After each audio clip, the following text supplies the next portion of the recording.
إلى الله بإذنه وسراجا منيرا فقد قال الله تعالى في كلامه المجيد وفي فرقان الحميد সকলেই জবান খুলে পড়ি আউযু বিল্লাহি মিনাশ শাইতানির রাজীম বিসমিল্লাহির রাহমানির রাহিম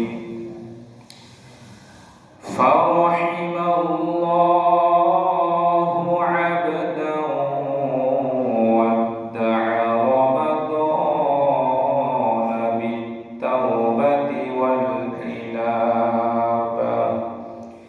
برحمته وهو أرحم الراحمين তাজবিদ হলো নিয়ম কানুন শুদ্ধ তিলাওয়াতের দরকার হয় তাজবিদ হলো নিয়ম কানুন শুদ্ধ তিলাওয়াতের দরকার হয় তাজবিদ ছাড়া তিলাওয়াত করলে নামাজ বাতিল হয়ে যায় জান্নাতে যদি যেতে চাও কোরআনের বন্ধু হয়ে যাও জান্নাতে যদি যেতে চাও কোরআনের বন্ধু হয়ে যাও কোরআনের বন্ধু হতে না পারলে জান্নাতের আশা ছেড়ে দাও কিয়ামতের দিন সর্বপ্রথম নামাজের হিসাব হবে কিয়ামতের দিন সর্বপ্রথম নামাজের হিসাব হবে নামাজ হলো বেহেশতের চাবি বলছেন নবীজি হাদিসে সকলে জবান খুলে পড়ি আলহামদুলিল্লাহ বিশ্বনবী সাল্লাল্লাহু আলাইহি ওয়াসাল্লাম বলেন আউয়ালু মা ইউহাসাবু বিহিল আবদু ইয়াউমাল কিয়ামাতিস সালাহ আল্লাহর হাবিব সাল্লাল্লাহু আলাইহি ওয়াসাল্লাম বলেন কাল কিয়ামতের ময়দানে আমার উম্মতদের কাছ থেকে আল্লাহ পাক রব্বুল আলামিন সর্বপ্রথম নামাজের হিসাবটা আগে নেবেন নামাজের হিসাব নেওয়ার পরে যদি নামাজের বিষয়ে আমরা পাশ করতে পারি এই প্রথম মঞ্জিল এই নামাজের বিষয়ে যদি আমরা পাশ করতে পারি যদি ভালো ফলাফল অর্জন করতে পারি তাহলে পরবর্তীতে যে মঞ্জিলগুলো আসতেছে পরবর্তীতে যে ধাপগুলো আসবে বিশ্বনবী সাল্লাল্লাহু আলাইহি ওয়াসাল্লাম বলেন প্রথম পরীক্ষায় প্রথমে নামাজের বিষয়ে পাশ করার কারণে পরবর্তীতে যে মঞ্জিল পরবর্তীতে যে ধাপগুলো আসবে প্রতিটি ধাপ তার জন্য আল্লাহ পাক রব্বুল আলামিন সহজ করে দিবেন সুবহানাল্লাহ সুতরাং বিশ্বনবী বলেছেন যে কাল কিয়ামতের ময়দানে সর্বপ্রথম যদি নামাজের হিসাব নেওয়া হয় তাহলে আজকে আমরা নামাজের হিসাবের বিষয়ে বড় দুর্বল আজকে আমার পরিবারের মধ্য থেকে একটি জমিতে সার পানি কিষাণ পাট যাবতীয় খরচ খরচা মিলে আপনি যখন ফসল আপনার বাসায় ফসল কেটে নিয়ে আসবেন আপনি সর্বশেষে আপনি হিসাব করলেন 10,000 টাকা কিন্তু এই হিসাবটা আপনাকে করতে হবে কেননা যে আপনি হিসাব করার পরে বুঝতে পারবেন যে আপনার কতটুকু লস হচ্ছে আর কতটুকু লাভ হচ্ছে এই হিসাবটা যেমন আপনার কাছে জরুরি এই হিসাবটা যেমন আপনার কাছে গুরুত্বপূর্ণ ঠিক তদ্রূপ এই নামাজের হিসাবের গুরুত্বটা আমাদের মধ্যে জরুরি মনে করা দরকার এবং এই নামাজের বিষয়ে আমাদের প্রতি আমাদের সকলের গুরুত্ব থাকা দরকার। কিন্তু যেই নামাজের হিসাব কাল কিয়ামতের ময়দানে আমাদের কাছ থেকে আগে নেওয়া হবে, এই নামাজের বিষয়ে আমরা যদি দুর্বল হই, তাহলে একটু আগে যে বললাম কিয়ামতের ময়দানে সর্বপ্রথম যে প্রথম মঞ্জিল যে নামাজের বিষয়ে জিজ্ঞাসাবাদ করা হবে, এই নামাজের বিষয়ে যদি পাশ করতে পারি, তাহলে পরবর্তী যে মঞ্জিলগুলো আছে, পরবর্তী যে প্রশ্নের ধাপ, পরবর্তী যে সাবজেক্টগুলো আসতেছে, প্রতিটি সাবজেক্ট আমাদের জন্য সহজ করে দেবেন আল্লাহ তাআলা। কিন্তু আমরা যদি নামাজের বিষয়ে অলসতা হই, নামাজের বিষয়ে আমাদের যদি দুর্বলতা থাকে, তাহলে কি পরবর্তীতে যে মঞ্জিলগুলো আসবে এগুলো থেকে আমাদের পাশ করার সম্ভাবনা আছে? এগুলো পাশ করার কোনোভাবেই সম্ভাবনা নাই। যেমন আমরা এখন পবিত্র মাহে রমাদান মাসের শেষ জুম্মা আমরা পার করতেছি। এটা হলো পবিত্র মাহে রমাদান মাসের জুমাতুল বিদা বলা হয়। এই জুমাতুল বিদায়ের মধ্যে যে আমরা এখানে অংশগ্রহণ করেছি নামাজ আদায়ের জন্য, শুধু জুমাতুল বিদায়ের মধ্যে নয়, আমরা রমাদানের প্রথম তারিখ হইতে আজ পর্যন্ত আমরা অনেকে নিয়মিত নামাজ পড়ে আসতেছি, ইফতারি করতেছি, সাহারি করতেছি, তারাবি করতেছি, 5 ওয়াক্ত নামাজ জামাতবদ্ধ হয়ে আদায় করতেছি। কিন্তু আজকে একটি রোজা সম্পূর্ণ করলে 30টি রোজা সম্পূর্ণ হবে। এই 30টি রোজা শেষ হয়ে গেল, আমাদের ইবাদত শেষ হয়ে গেল। যদি এরকম মন মানসিকতা নিয়ে যদি আমরা ইবাদত বন্দেগী করি, এরকম মন মানসিকতা নিয়ে যদি ইবাদত করি, তাহলে এটা হয়ে গেল ফাওয়াইলুল লিল মুসাল্লিন। ধ্বংস হয়ে যাবে ওই সমস্ত নামাজিরা, ধ্বংস হয়ে যাবে ওই সমস্ত ইবাদতকারীরা যারা লোক দেখানোর উদ্দেশ্যে নামাজ পড়ে। তাহলে আপনি রমাদানের একটি মাস আপনি রোজা রাখলেন, রমাদানের একটি মাস আপনি সিয়াম সাধনা করলেন, তারাবি পড়লেন, ইফতারি করলেন, সাহারি করলেন, মসজিদে এসে নামাজ পড়লেন, তালিম শুনলেন, সেই অনুযায়ী রমাদানের একটি মাস আমল করলেন। কিন্তু এই রমাদান মাস যে আজকে একটি রোজা আদায় করলে 30টি রোজা সম্পূর্ণ হবে, এই 30টি রোজা সম্পূর্ণ হওয়ার পর আপনার আমলগুলো কোথায়? এই 30টি রোজা সম্পূর্ণ হওয়ার পর আপনাকে আর 5 ওয়াক্ত নামাজে খুঁজে পাওয়া যায় না কেন? আমরা কেমন মুসলমান? আসলে আমরা কি মুসলমান নাকি মুসলিহান? আমরা তো মুসলমান নয়। খাঁটি মুমিন তারা, একজন খাঁটি মুমিনের 10টি গুণ, এই 10টি গুণের মধ্যে তার মধ্যে থাকবে ওই ব্যক্তি 5 ওয়াক্ত নামাজি হবে। তাহলে রমাদান শেষ হয়ে যাওয়ার অর্থ এটা নয় যে আমাদের ইবাদত বন্দেগী শেষ হয়ে যাবে, বরঞ্চ রমাদান শেষ হয়ে যাওয়ার পরবর্তীতে যে মাসটি আসতেছে শাওয়াল মাস, এই শাওয়াল মাস শুধু রমাদান শেষ হয়ে যাবে যে আমাদের ইবাদত শেষ হয়ে যাবে, বিষয়টা এমন নয়। আমাদের সকলকে 12টি মাসকে গুরুত্ব দিতে হবে। রমাদান মাসকে আমরা যেমন গুরুত্ব দিয়ে থাকি, রমাদান মাসের মধ্যে রমাদান মাসকে আমরা সম্মান শ্রদ্ধা করেছি, কিন্তু এই সম্মান শ্রদ্ধা যদি শুধু রমজান মাসেই যদি করা হয়, পরবর্তীতে যে মাসগুলো আসতেছে এই মাসগুলোকে যদি আমরা সম্মান শ্রদ্ধা না করি, তাহলে আমাদের ইবাদত আল্লাহ পাকের কাছে গ্রহণযোগ্য, এটা কবুল হতেও পারে, নাও হতে পারে। যেমন রমাদানকে আমরা কিভাবে গুরুত্ব দিয়েছিলাম, ইফতারের ঠিক 2 মিনিট আগে আপনি চিন্তা করছেন যে 2 মিনিট আগে যদি ইফতারি করি তাহলে আমার রোজাটা ভেঙে যাবে এবং আল্লাহ তাআলার হুকুম অমান্য, আল্লাহ তাআলার হুকুমকে আমি অমান্য করব। ঠিক তদ্রুপ আপনি ওই সময় ওই মুহূর্তে রোজাকে আপনি কতটা গুরুত্ব দিয়েছেন। রোজা রাখা আমাদের জন্য ফরজ। যেমন আজকে যে একটি রোজা চলতেছে, এটা আমাদের জন্য রাখা ফরজ। মাগরিবের 5 মিনিট আগে কেউ কি পানি খাবে বলেন? খাবে না। কেন খাবে না? এই কারণ খাবে না, পানি পান করলে তার রোজাটা ভেঙে যাবে এবং আল্লাহ তাআলার একটি ফরজ হুকুম অমান্য করবে। এই রোজাকে আপনি যেরকম গুরুত্ব দিচ্ছেন ইফতারের আগে, ইফতারের 2 মিনিট পূর্বে যেমন পানি না খাওয়াকে আপনি গুরুত্ব দিচ্ছেন, ঠিক তদ্রুপ আপনার উপরে নামাজ ফরজ। রোজা যেমন আপনার উপরে ফরজ, রোজার যেমন গুরুত্বটা আপনার মধ্যে আছে, এই গুরুত্বটা অন্যান্য 5 ওয়াক্ত নামাজের হিসেবেও থাকা চাই। এরকম গুরুত্ব আমাদের মধ্যে নাই। আমাদের মধ্যে আছে রোজার গুরুত্ব আছে। রমাদান আসলে রোজা রাখতে হবে, এরপর তারাবি পড়তে হবে, সাহারি খেতে হবে, ইফতারি করতে হবে, মসজিদে আসতে হবে। কিন্তু 5 ওয়াক্ত নামাজের গুরুত্ব যদি আমাদের মধ্যে থাকতো, তাহলে এই যে মুসল্লি ভাইয়ের কমানো শুরু হয়ে গেছে। প্রথমে যখন 10 রমাদান যখন শেষ হয়ে যাচ্ছে, তখন আস্তে আস্তে কমা শুরু হয়েছে। 15তে আরো কমা শুরু হয়ে গেছে, 20-এ আরো কমা শুরু হয়ে গেছে, 27-এ আরো কমা শুরু হয়ে গেছে। আজকে যে 30টি রোজা সম্পূর্ণ হচ্ছে, এই 30টি রোজা শেষ হওয়ার পর আমার মনে হয় 1 কাতারও পরিপূর্ণ হবে না। এটা আমার ধারণার ক্ষেত্রে বললাম আর কি। তবে এরকমটা কেন হয়? এই সমাজকে পরিবর্তন করার দায়িত্ব আপনার, সমাজকে পরিবর্তন করার দায়িত্ব আমাদের সকলের। আমরা সবাই মিলে এই সমাজকে আবাদ করব। আপনারাই লক্ষ্য করুন, এই সমাজকে আপনারা কত সুন্দরভাবে সাজিয়েছেন, টাইলস লাগিয়েছেন, ইমাম সাহেবের বসার জায়গা করেছেন, ইমাম সাহেবের থাকার জায়গা করেছেন, সবকিছু করেছেন, ইমাম সাহেবের খাবারের ব্যবস্থা আপনারা করে দিয়েছেন। তবে সবকিছুই ঠিক আছে, কিন্তু সবকিছু করার পূর্বে আমাদের এটা ঠিক করা দরকার ছিল, আমাদের অন্তর আমাদের ইবাদত দিয়ে আল্লাহর ঘর মসজিদকে সাজানো, আবাদ দিয়ে ঘরকে সাজানো, এটা আমাদের সকলের উচিত ছিল। কিন্তু আমাদের সমাজে এটা করা হয় না। আমাদের সমাজে এগুলো চাকচিক করা হচ্ছে। কিন্তু বিশ্বনবী সাল্লাল্লাহু আলাইহি ওয়াসাল্লাম আজ থেকে ১,৫০০ বছর পূর্বে একটি হাদিস বর্ণনা করেছেন, শেষ জামানার বুকে এমন সময় আসবে মসজিদগুলো চাকচিক হবে কিন্তু নামাজি খুঁজে পাওয়া যাবে না। স্বপ্নপুরীর পাশে আফতাবগঞ্জ বাজার মসজিদ, এটা বাংলাদেশের মধ্যে সবথেকে সুন্দর মসজিদ। এটা আপনারা যারা গিয়েছেন দেখেছেন। এখানে ফজরের জামাতে ১৫ থেকে ২০ জন মুসল্লি হয়, অথচ যেখানে মানুষ ধরবে ১০,০০০ মানুষ ওই মসজিদের মধ্যে ধরবে, এরকম এত বড় মসজিদ করেছে।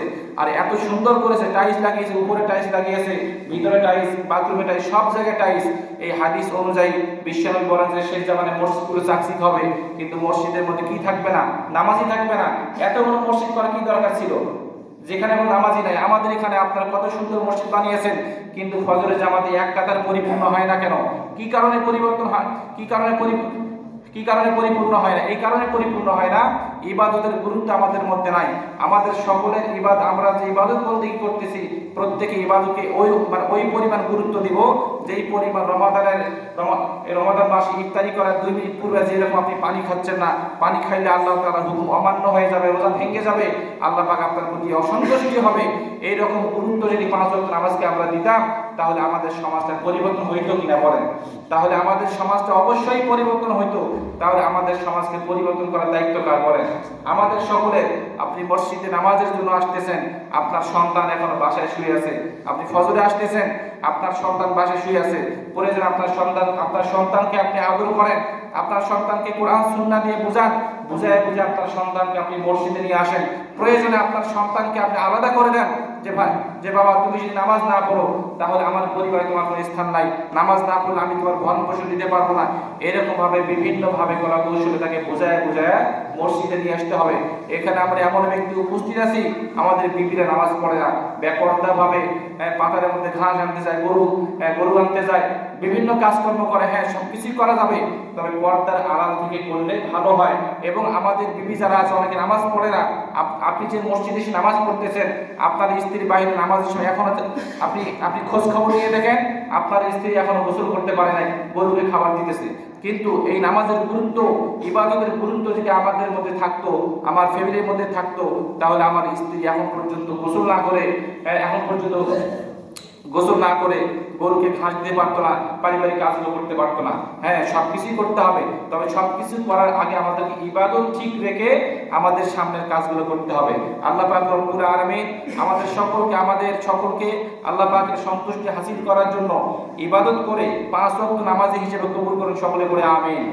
এবং আজকে আমার জুম্মার মূল আলোচনার বিষয় হচ্ছে পবিত্র মাহে রমাদান মাস চলতেছে। আজকে 30টি রোজা। এই 30টি রোজা সম্পূর্ণ হওয়ার পর যে মাসটি আসবে, অর্থাৎ সন্ধ্যার পর মাগরিবের আজানের পর যে মাসটি শুরু হবে, এই মাসের নাম হচ্ছে শাওয়াল মাস। জোরে বলুন, কি মাস? শাওয়াল মাস। প্রতিটি মাসকে আল্লাহ পাক রব্বুল আলামিন নিজেই সম্মান করেছেন, সম্মান দিয়েছেন, শ্রদ্ধা করেছেন। প্রতিটি মাসের গুরুত্ব আল্লাহ পাকের কাছে অনেক বেশি এবং বিশ্বনবীর কাছেও বেশি এবং তার সাহাবায়ে কেরামদের কাছেও প্রতিটি মাসের গুরুত্ব ছিল। কিন্তু গুরুত্ব নাই কোথায়? গুরুত্ব নাই আমাদের সমাজে, আমাদের মধ্যে গুরুত্ব নাই। প্রতিটি মাসকে সাহাবায়ে কেরামরা গুরুত্ব দিয়েছেন, বিশ্বনবী সাল্লাল্লাহু আলাইহি ওয়াসাল্লাম গুরুত্ব দিয়েছেন। যেমন রমাদানের গুরুত্ব কি? আমাদের সকলকে রমাদান মাসে রোজা রাখতে হবে, ৫ ওয়াক্ত নামাজ পড়তে হবে। ৫ ওয়াক্ত নামাজ তো সব সময়ের জন্যই, তবে রমাদান যখন আসে রমাদানের রোজা আমাদেরকে রাখতে হবে। তবে রমাদানের পরে যে মাসটি আসছে, এই মাসের নাম হচ্ছে শাওয়াল মাস। এই শাওয়াল মাসের মধ্যে আমাদের বেশ কয়েকটা কিছু করণীয় আছে, যে করণীয়গুলো যদি আমরা করতে পারি তাহলে আশা করা যায় আমাদের সমাজ থেকে নামাজি কখনো কমবে না, বরঞ্চ নামাজি আরো বাড়তে থাকবে। আর যদি এই করণীয়গুলো যদি আমরা পালন না করি, এই করণীয়গুলো যদি আমরা আদায় না করি, তাহলে আমাদের সমাজে নামাজি কখনো বাড়বে না। যেমন এই বিষয়ে আলোচনা আমি গত বছর করেছিলাম।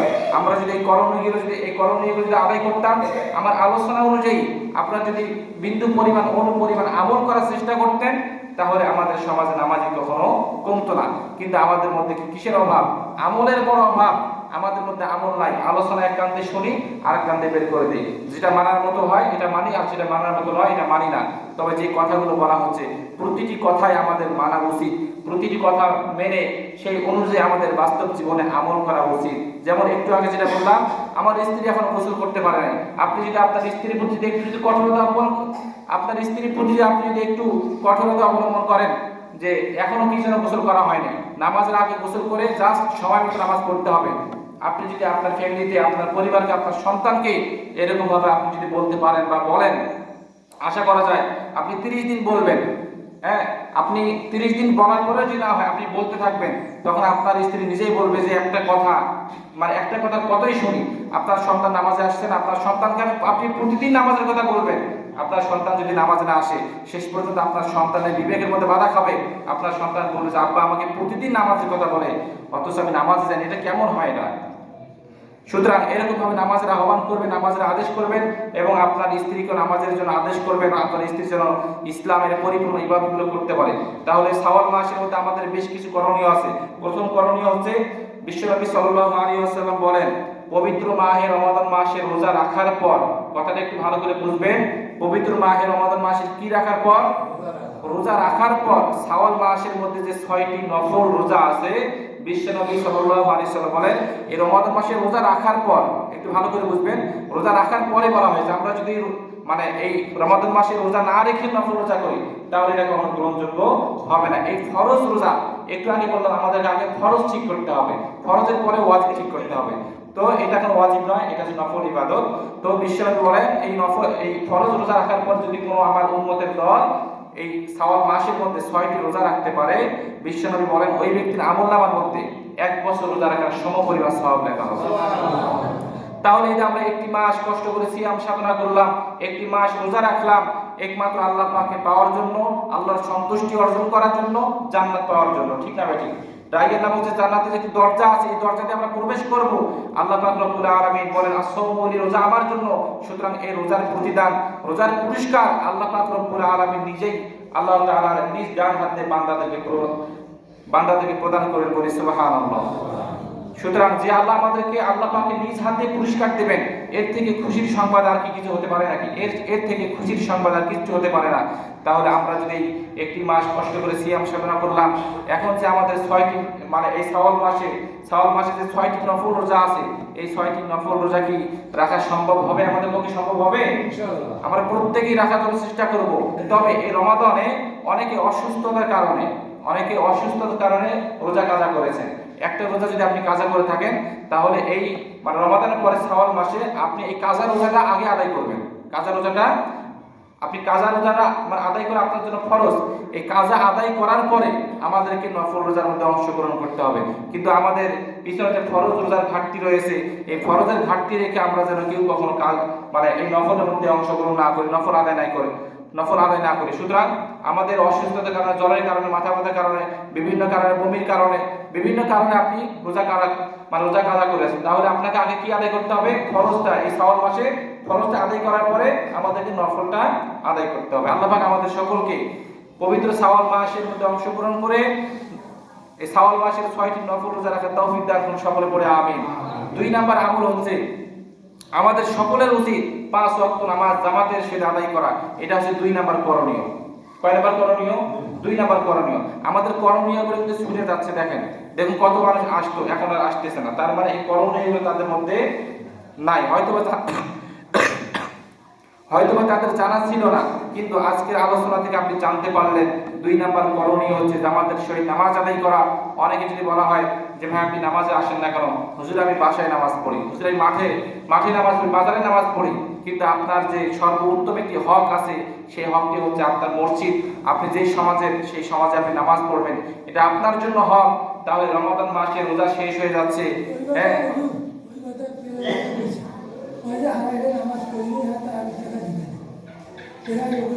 নামাজ পড়ার সঙ্গে তারাবি টাকার কোনো সম্পর্ক নাই, ঠিক না? ঠিক, নামাজের সঙ্গে তারাবি টাকার কোনো সম্পর্ক নাই। আপনি যেখানে নামাজ পড়বেন আপনার নামাজ কবুল হবে, জায়গা পবিত্র থাকলেই আপনার নামাজ কবুল হয়ে যাবে।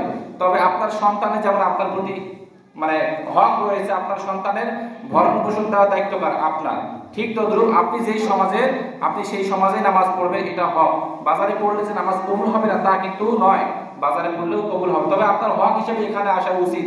সুতরাং 2 নম্বর করণীয় হচ্ছে জামাতের সহিত তোমরা রুকুকারীদের সঙ্গে রুকু আদায় করো।